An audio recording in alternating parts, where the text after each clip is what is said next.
living in this pandemic, and it is not yet over. What's it been like for you going through this?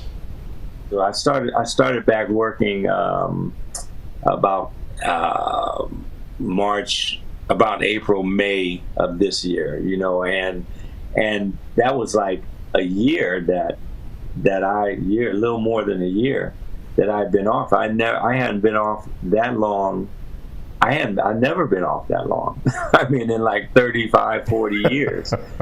And what I did that in that time, and I've talked about it so many times, is that I made a commitment to the Lord that I would start from Genesis and read all the way through the Bible. I've read through the Bible before in my lifetime, but a couple times in my lifetime, but this was really pertinent and really understanding and really getting into, the scriptures of the thing, the promises of the Bible. I got a chance to do that. I got a chance to just rest the vocals, for a year, and it was, it was amazing. It was an amazing time. You went back to the fundamentals to find the foundation of your faith, based on that, which you've displayed so well in music.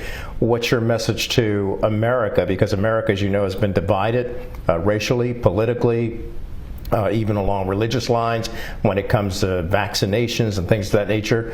After reading the Bible through and through, what did you get from it about helping people understand the golden rule of treating their neighbors and loving their neighbors as they should love themselves?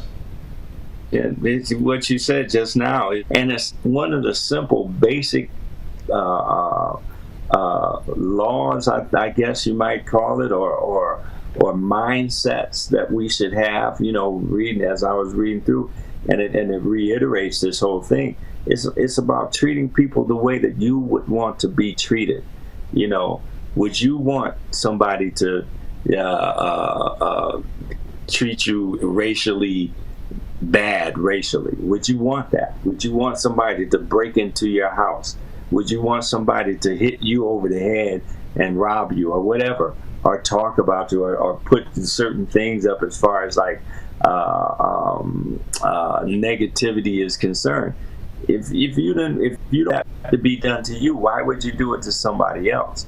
I think if people, world leaders, and if people would just grasp on to that principle, to that mindset, it would eliminate a big percentage of the things that we're going through now.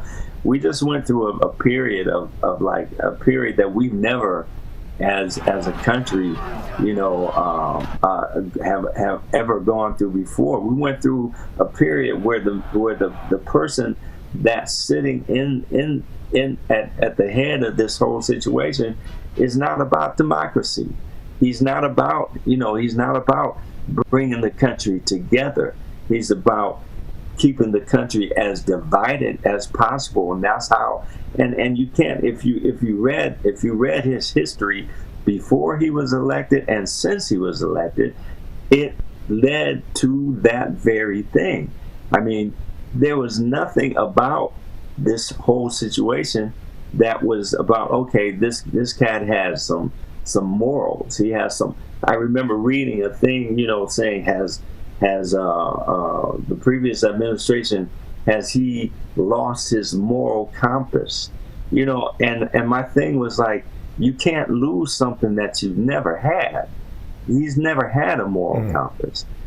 We have a lot of people, try to compare, this administration with that administration. There's no comparison, but people have the wherewithal and should be allowed the freedom to change your mind. You don't just double down on something just because you said it, because you might, you might, there's something that you realize, there's something that you come up against in your lifetime that makes you say, oh, maybe I was wrong about that.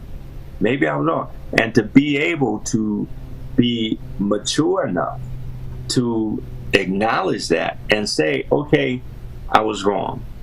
This is the way I'm looking at this now.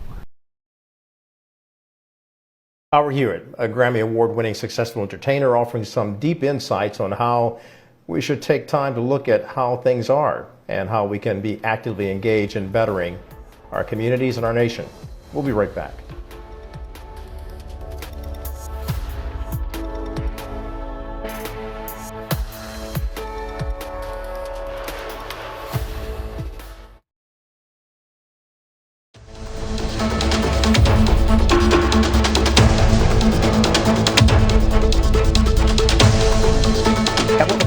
Tonight, joining me now is a man who really needs no introduction, but for the purpose of courtesy, we will introduce him. He is Howard Hewett, and many of you know him for his incredible career in music with Shalamar and, of course, his solo career. Howard, you've been doing so many great things. It's good to have you on The World Tonight. And you are here, unlike a lot of performers who come on our programs to promote themselves, you're actually here to promote someone who's doing stellar work in terms of charity and reaching out to help people in need.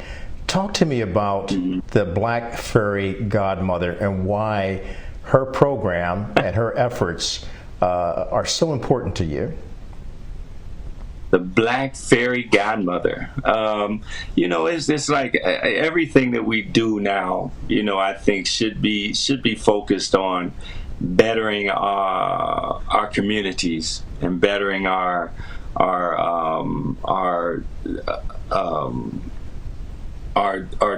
appearances here in our communities, if that makes sense. And the Black Fairy Godmother, a lot of the things that she's doing are like really basically, bettering us as people, and I think that's so important. Yeah, Simone Gordon, and of course she's being recognized by the Gates Foundation, which is providing her with some funding to help her move on with helping a lot of families. As you know, she helped a lot of families in the wake of Hurricane Ida as it tore through New Jersey, catching New Jersey and New Yorkers off guard, basically. They knew that a storm was coming, but they never dreamed of it hitting them as hard as it did to the people in Louisiana. But she just has an incredible life story. And Howard, in your music, you've talked a lot about different types of lifestyles that people have lived through, and just musically, you've been able to tap into entertaining as well as inspiring.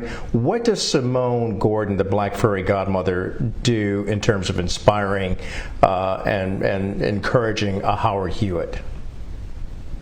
Well, just knowing that somebody is out there that in that capacity, we have so many things that as a people we need to tighten up on.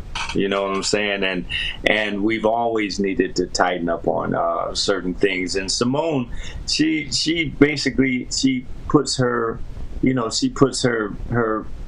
faith and her actions where her mouth is, basically. A lot of people talk the talk, but they don't walk the walk, as they say. And Simone does that in everything that she does in her organization, as well as her personal life, everything. And I think that we need that even more so now. Musically, what are you about to do next that will speak to people where they're living now? I know that you've done all kinds of music, and of course, your music still rings loud and clear, and "Say Amen" has become like your anthem.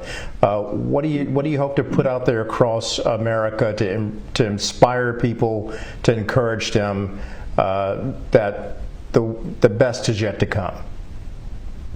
Yeah, there's a tune, the single that I'm getting ready to put out now in the next couple of weeks. Is actually a cover. Excuse me, a cover of a song that I wrote over 30 years ago, and unfortunately, the lyrics still ring true today. Unfortunately, one of the things is, Father, will we ever learn to love each other? Abba, can you teach us how to live together? Mm-hmm. Comes a time in life when we take a stand, put down your gun and take your brother's hand. After all the pain, I know no other way. Thee I pray. So, it's still ringing true today. We still have not gotten to that point of And will we ever? I don't know, but gotten to that point of like, loving each other, respecting each other, just praying for each other. A lot of the music that I was working on before the pandemic, I had a chance to kind of, fine tune and the whole thing during the pandemic, and it was good. I'm having fun, actually. Good. Well, you're having fun. You're also giving out a lot of good word right there, brother. It was good to talk to you and good to have you share about Simone, the Black Fairy Godmother Foundation, and also about your music. And I know that you've got your music coming out in 2 weeks. Hopefully you'll give us permission to play a little bit of something from that to give people a tease of what it's going to be like, so that they can get ready to get out there and get it. But Howard Hewett, got mad love and respect for you, man. It's good to talk to you and to have you on The World Tonight. Appreciate you.